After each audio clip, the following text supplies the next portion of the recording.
Basically, it's like when you got this friend and you be like, damn, I want to go to Miami, but that bitch ain't never got no money. Damn, so I'm going to end up going by myself because I ain't got a whole, stack of money over here just to be giving this bitch.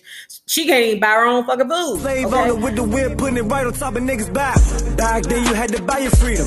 Woulda had to kick up by the stack. Safety ain't nice like balls. Cross the gun line, you ain't coming back. You a Pokemon, I'ma ash catch him. 40 on my hip, Smith and Wesson. Boy bands on me, one direction. Flight pull, foe up, now he flex. I ask your girl, why do you keep texting? Then I bust on her face, now she messy. Stay to me, some out here teaching lessons. Bitch, you ain't fucking, then hit the exit. This is my letter to cat. I know I can't bring you back. I know wherever you at. You always checking my back. Remember? Hello, love bugs. Hello, Bellas. If you have not already done so, please remember to like, share, and subscribe because it is so important to my success here on the YouTube. And if you are not already a part of our Bella Book Club, please remember to hit the Patreon link below. And for a small $5 monthly fee, you can be privy to all the shenanigans before YouTube gets it, if YouTube gets it. Now, let's talk about Bobbi the Brown's Every Little Step, Part 18, and Bobbi Kristina. They've had the wedding. Okay.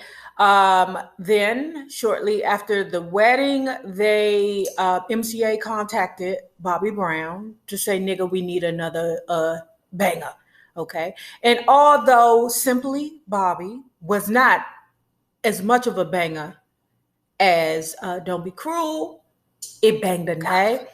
Shortly after that, they found out that Nippy, Whitney, the voice Houston, was pregnant with Bobbi Kristina. Now, actually, Whitney was already pregnant during the wedding, okay? But Bobbi the Brown didn't know that. Nobody knew that. They found out later when she was about a month. Bobbi the Brown says that Nippy blew up with that belly quite quickly. Unlike when Whitney had told the world that she was pregnant and wasn't no sign of her losing a baby or nothing. Okay. I told you that in the previous video that Bobbi Brown does not believe that Whitney Houston was ever pregnant that first time. He believes that Whitney Houston and her PR people came up with the idea to say that she was pregnant by Bobbi the Bad Boy Brown and then miscarried.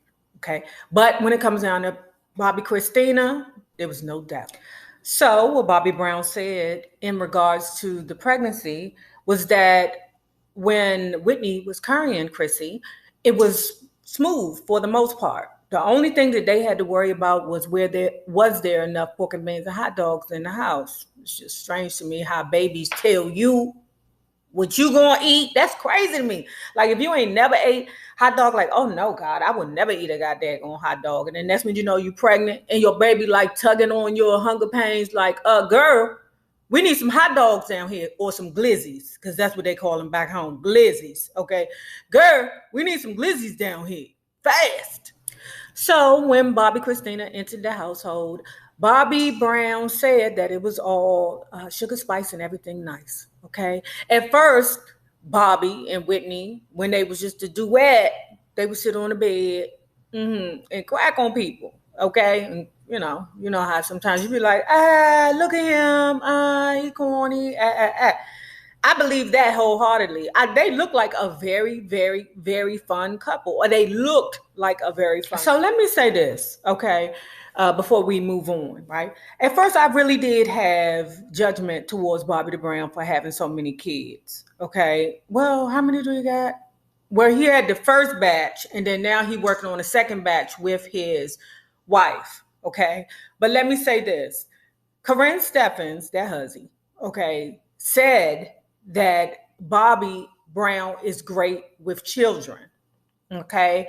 Bobbi the Brown has said himself he loved kids. Now, when you got a huzzy like Corinne Steffens saying, well, the main reason why I kept dealing with Bobbi was because Bobbi was great with kids and his relationship with my son was amazing, then that's a big deal. Because you know that huzzy is all of the crazy, okay? But So, according to Bobbi Brown, before Kristina came to the mansion, there was always a lot of staff, okay, out there in the New Jersey mansion, okay. It included Aunt Bae. Now, here's the tea about Aunt Bae. I told y'all when I did the Whitney Houston documentary, I said, that's all stuck up, crotchety bitch. I could just tell, you know. I can't stand a bitch who ain't got nothing, that's always pretending like she has everything, you know, like, ooh, I only drink, you know, I don't know, the best escargot Grey Poupon like tea. Aunt Bae was broke. And so were her girls, okay? But she liked to pretend like she was still that ninja, if you know what I'm saying. And I guess she could because her pretend niece was. So the reason why I'm saying that Whitney was the pretend niece and Aunt Bae was the pretend aunt was because actually Aunt Bae was not a blood relative. Actually, Aunt Bae and Whitney Houston's father, John Houston, grew up together. Okay. So anyway, I started out talking about the staff in the mansion. Okay. Aunt Bae and her two daughters were a part of the staff in the mansion. They was there before Bobbi Kristina got there. But when Bobbi Kristina got there, Aunt Bae became part of the cycle that cared for Bobbi Kristina. And also remember that when I watched the Whitney Houston documentary, Aunt Bae said that she believes that if she still was in control or caring and nurturing for Bobbi Kristina, she says that she felt like Bobbi Kristina would still be here. Okay. I mean, maybe. At this point, Bobbi Brown is admitting that pretty much Whitney Houston's family was in control, or Whitney Houston's entourage and family was in control of the New Jersey mansion. Okay. Bobbi said that he really wanted to take a break from his family because he felt financially responsible for them every time, you know, things went down. Like, basically, it's like when you got this friend and you be like, damn, I want to go to Miami, but that bitch ain't never got no money. Damn, so I'm going to end up going by myself because I ain't got a whole, you know, stack of money over here just to be giving this bitch. She can't even buy her own fucking food. But, okay, you know how that is. And that's what Bobbi Brown was feeling about his family. Like, them niggas ain't never got no money. But, dig this. So you put your family to the side because you needed a break from them. That's what he said. He said he needed a break from them. I can dig it. Okay, because sometimes you need a break from your family. Now, not a long break, but just, you know, like, okay, let me take a break, right? But you're not taking your family, Bobbi the Brown. Okay, you're not taking the Browns, but whenever they, meaning Whitney and Bobbi, got the notion to be like, oh yeah, let's fly to Bermuda with Chrissy, okay? Because the family, Whitney Houston's family was right there, you know, they would be like, oh yeah, take us too, we gonna go. So Bob would just call his financial people and say, hey, look, I need $30,000 in a plane. Next minute, you know, Bobbi the Brown and Whitney Houston's entire family then flew somewhere to Jamaica. I wonder how the Browns felt at that time, okay? Yeah. And let me say this. So I did leave out the fact that it was one Brown member who was there. Whitney Houston's assistant / Bobbi Brown's sister, Leola Brown. So at this part right here, we got a little insert from that Landon Brown, you know, the one that don't really look like a Brown, but is a Brown. Okay, that damn Landon Brown, blink. But anyway, Landon Brown wanted to put his little 2 cents in the book, right? And I'm not going to read it word for word, but what I am going to do is give you some significant points that he said. The first thing was that he said he called Whitney Houston mom, okay? He said that if I had to call my stepdad Cockroach dad, Poppy Cockroach, Carl Payne, you know, the one from Martin. What's his name? What was his name on Martin? Why did I forget that? It wasn't Cockroach. I just know his name was Cockroach on the Cosby Show. Okay. But anyway, Landon said, okay, look, if I got to call Cockroach dad, then I can call Whitney Houston mom. He said for a time he had stayed with Bobbi and Whitney. And when he got there, Whitney said to him, listen, I am your stepmother and you can call me Landon mom. Had already decided that he was going to call Whitney Houston mom anyway, right? So he also spoke about how when he went to school, he didn't quite understand what the big deal was in regards to who his parents were or who his dad was, okay? Until Darryl Strawberry's son said to him, well, people, think I'm a big deal because my dad plays baseball really good. Landon got it. He said, okay, well, my dad performs really good. So maybe that's why I'm so special. No, Landon, you special because you grew up to be a Spartacus son. You just a whole Spartacus over there. Landon talks about how it is a cross to bear for a famous kid to have to deal with not being regular because your mother is Whitney Houston and your father is Bobby Brown. So that was a huge cross for Chrissy to bear. I don't know. Sometimes I be looking at these celebrity kids like, if y'all would have just grew up in the goddamn hood, your grandmother would have knocked you the fuck out. So in 1995, Bobby Brown took his ass back to Boston. Don't you know your hood will kill you? Do you hear me? Your hood will fucking kill you. All right? So, yeah, be careful. Okay? That jealousy, as long as you don't get too powerful or too famous, you good. But when you get, Bobby the Brown, don't be cruel famous, I don't know if you should go back to the hood for all that. So anyway, what happened was Bobby the Brown said he gonna go back home, okay? And he was hanging out with his boys, including Carolyn, his little sister Carolyn's boyfriend, Sealy, okay?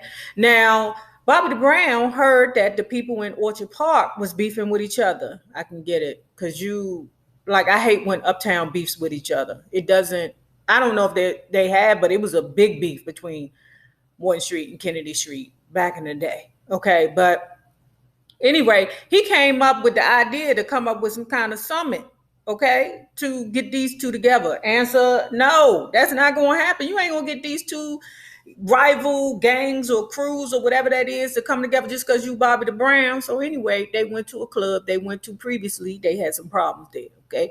So they didn't, the second time they went to the club, they didn't, it still didn't do right. So they get in the car, okay? It was an argument between who gonna sit in the front seat. That was stupid.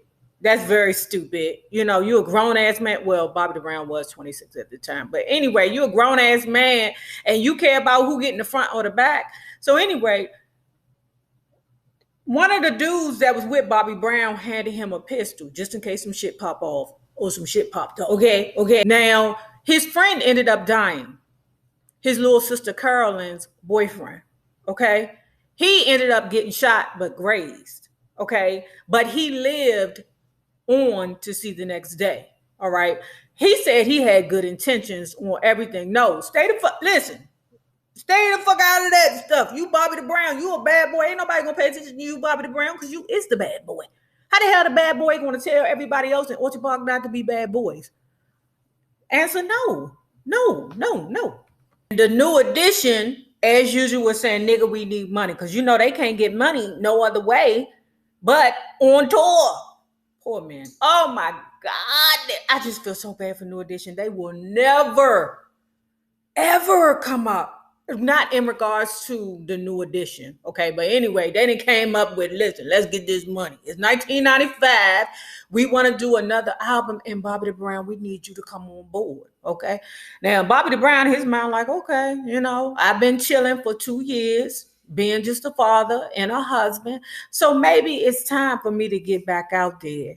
And, child, I just started washing clothes. My bad if you can hear that. But anyway, Bobby Brown wanted to be clear about this one. Okay, I don't need no money. I'm good. I'm doing this tour, the Home Again tour, because I'm bored and I ain't got nothing else to do. I'm ready to get back on the stage and act a whole nigga. Okay, and that could probably be part of the reason why he showed off so bad on that Home Again tour. But he wanted us to absolutely know, I didn't need that New Edition money. Them niggas need the money. I'm married to the Whitney Houston. And I didn't just came up off of the Don't Be Cruel and the Simply Bobby. Bobby, I'm good, bruh. I'm good. He said that it had been 10 years since he had performed with the New Edition.